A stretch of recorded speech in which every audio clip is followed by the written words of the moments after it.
My name is Christina Hildebrand, and I'm here on behalf of A Voice for Choice Advocacy. I thank Assemblymember Gloria's office for being open to having conversations about amendments that we've requested. I did send all of those to each of your offices as well. While we agree with the intention of this bill, which is to alert the public of communicable disease and ensure that it's addressed quickly and effectively as currently worded, this bill is overly broad and could result in the abuse of power.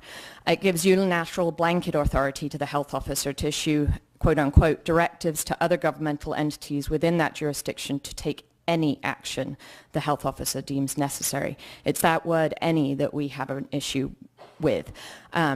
It also, in the amendments, make it even more broad that say that during an outbreak of communicable disease or upon imminent and proximate threat of a communicable disease, that action should be taken.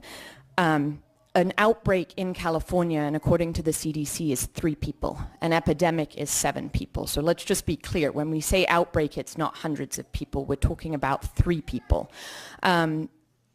You're, as legislators, tasked with making laws that are narrowly tailored and specific. This bill is not. Both from the action of their local health officer can demand and also from a fiscal responsibility. So this allows a health officer to take any action regardless of cost. You brought this bill forward in response to the hepatitis A outbreak in San Diego. However, the audit report makes it clear that this issue is not what action was actually happened, but how quickly and effectively that action was taken.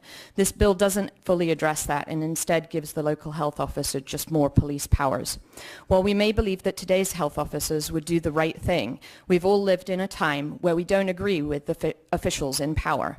California has a long record of medical abuse on its people, so what could this bill lead to? The separation of children and parents if they refuse medical treatment, quarantine of every member in a certain zip code.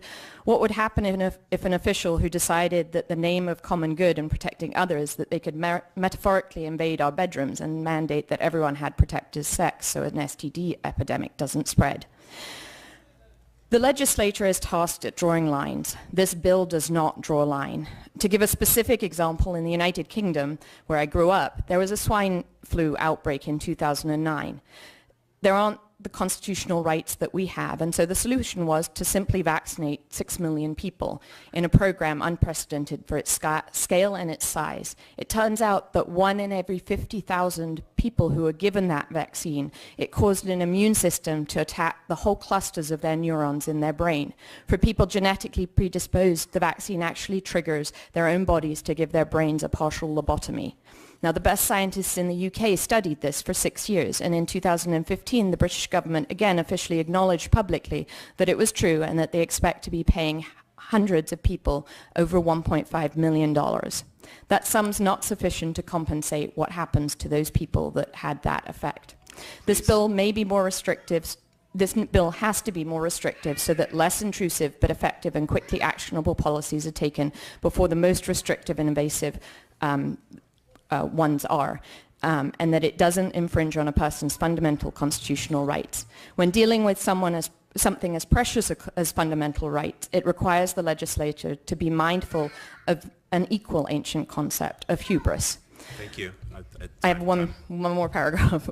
We also believe we would like to have an amendment that ensures that after an outbreak, there is a post-outbreak analysis done by the health officer, which is equivalent to the audit that was done, so that the plan for a response should be amended in the future. And while we'll continue to work with the author's office, I understand this bill will be voted out of this committee, but we ask that you require the word any be substituted for something more narrowly tailored prior to passing it out of the committee, and that the health officer is responsible for a post-outbreak analysis. Thank you. Thank you.